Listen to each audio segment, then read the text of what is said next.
Imagine you're standing in front of like a world-class symphony orchestra. Okay, I'm picturing it.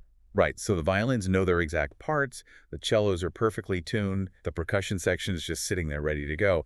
But the conductor, the person who actually keeps everything coordinated and on time, is fast asleep at the podium. Oh, wow. So the whole thing just falls apart. Exactly. No matter how much potential those musicians have, the music is going to be a chaotic mess.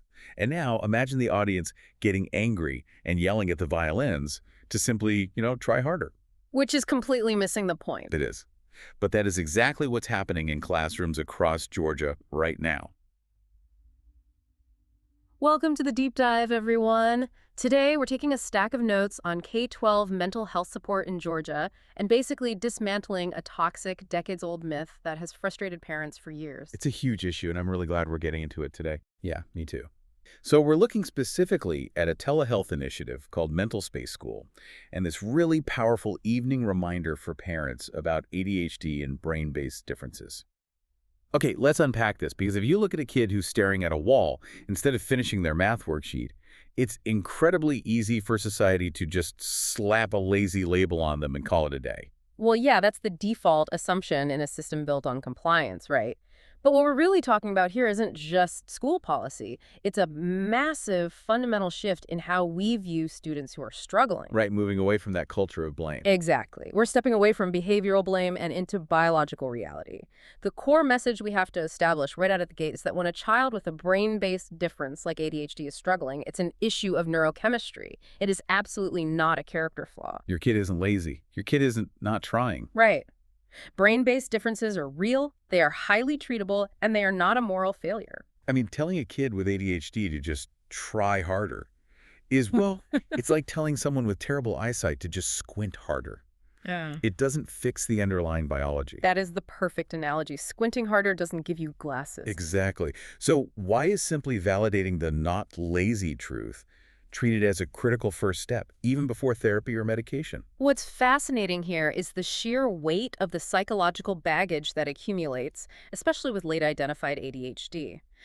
When a child internalizes that external criticism for years, they start writing a deeply destructive internal narrative. Right, they take it all on themselves. Yeah, they don't think, oh, I have a dopamine regulation issue. They think, I am broken, I'm bad, I'm just lazy. Which shatters their self-esteem. Completely. And that shame creates a massive barrier to learning. Yeah. Validating their reality, telling them they aren't lazy, is the necessary foundation. If you don't clear away that shame, you really can't start building any future treatment. That makes so much sense. But okay, if brain-based differences are treatable, and we know kids need this validation, why aren't students getting the help they need? Well, that shifts us from the emotional reality to the really harsh logistical reality of the current healthcare system. The dreaded systemic bottleneck of care. Right. Clinical need is basically crashing headfirst into administrative gridlock. The standard wait times for ADHD evaluations in many Georgia markets right now are staggering. Like, how staggering are we talking? We're looking at an average of 3 to 6 months. 3 to 6 months. Ah. Just to get an evaluation. Just for the evaluation, yes. Mm-hmm. And school accommodations, things like 504 plans and IDPs, which are crucial to ease immediate classroom pressure, those are usually gated by these delayed evaluations. Oh, wait, a parent finally has that aha moment, realizes their kid isn't lazy, asks the school or doctor for help, and the system tells them to just hang tight for half a year while the kid continues to fail. If we connect this to the bigger picture, you can see how destructive that bottleneck is. A 3 to 6 month delay effectively ruins an entire academic year for a student. Because the class doesn't just stop and wait for them. Exactly. The curriculum keeps moving, the classroom pressure compounds every single day, and the gap between them and their peers just widens. The anxiety skyrockets. It's like asking for a permission slip to leave a burning building. But the office is closed until spring.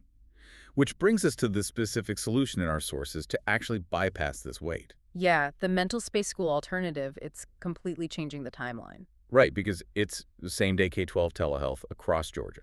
Yeah. And the process is so proactive. Families and school leaders can use a free 3-minute online ADHD screener. Which is super accessible. Yeah, you can literally go to chiftherapy.com/mentalhealth-tests. And the result of using that screener is that routing directly to MentalSpace telehealth cuts the evaluation completion time down to just 2 to 3 weeks. From 6 months down to 3 weeks. It's incredible. Here's where it gets really interesting, though. That 3-week turnaround, I mean, it's like finding a hidden express lane at the grocery store when all the other checkout lines wrap around the aisles. Oh, totally. And once they get through that express lane and get evaluated, they implement a multifaceted treatment approach. Right. The triad of care: medication, therapy, and executive function coaching. Yes. Medication helps provide the dopamine waking the conductor up, going back to your analogy. Therapy tackles the emotional damage and shame. And the executive function coaching builds the actual structural skills to get things done. But the sources give a really vital reminder to parents here, which is to celebrate nonlinear progress, right? Absolutely, because when you switch from a reactive model to a proactive model with instant accessibility, it changes the dynamic of treatment. It's a journey. So a kid might have a great week organizing their homework and then slip up the next week, and that's just part of the process. Exactly. Brains don't rewire overnight. Progress fluctuates, and that's completely normal. Okay, so treating the individual student is a massive win. But digging into the sources, this isn't just a clinic. It's an entire infrastructure overhaul for Georgie schools. Right, it's a complete ecosystem. MentalSpaceSchool provides dedicated therapist teams for each specific school. Wow, dedicated teams. So they're actually integrated into the school's environment. Yes, they handle crisis intervention and, crucially, suicide and violence prevention, and it extends way beyond just the kids. Yeah, they offer staff wellness and family counseling too, which is huge. I mean, treating the adults around the kid is just as important. It really is. And the therapists themselves are licensed, diverse, and culturally competent, which is vital for building trust. Let's talk about the accessibility piece, because that's always the elephant in the room with mental health care. The sources point out that they accept Medicaid, along with a ton of major insurances. Right, which means it's highly accessible for all economic brackets. Yeah, they list BCBS, Cigna, Aetna, UHC, Humana, Peach State, CareSource, and AmeriGroup. And it's all IPA and FERPA compliant. Which is a massive legal relief for schools trying to juggle medical and educational privacy laws. Yeah, absolutely. And this directly helps Georgia schools meet that looming HB 268 compliance deadline by July 2026, right? Yeah. Because the state is mandating comprehensive mental health protocol. Exactly. MentalSpace brings that entire compliance architecture with them out of the box. And the hard data on this is just, well, it's wild. We're talking 89% improved attendance, 92% reduced anxiety, and an 85% family satisfaction rate. Those numbers really speak for themselves. They really do. And for any school leaders listening, the contact info is mentalspaceschool.com, or you can email mentalspaceschool@cheestetherapy.com. But I have to ask, with all these different pieces, from Medicaid billing to staff wellness, is this essentially a school outsourcing its entire mental health ecosystem to a single hyper-efficient team? This raises an important question about the modern role of schools, because yes, essentially they are. When you look at those outcomes, the 89% attendance bump and 92% drop in anxiety, you see why treating the whole system works. Right, because you're lowering teacher burnout and family stress at the same time. Exactly.